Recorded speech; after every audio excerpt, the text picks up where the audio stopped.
يمكن اغبى حاجه في الدنيا انك بعد العك اللي انت عملته طول السنه ده تبقى مستني حاجه.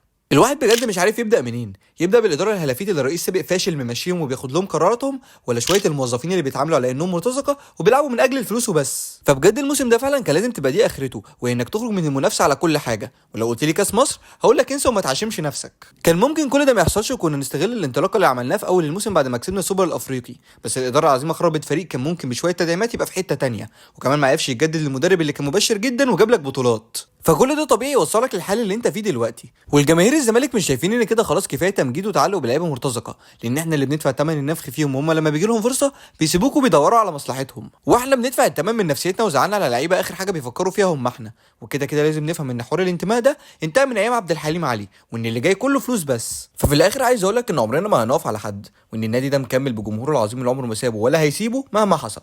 كم مرة وقعت في رحلتي وكان ممكن تخلص قصتي، ولا أي لحظة عزمت دي اتهددت. ده في اللي سابني في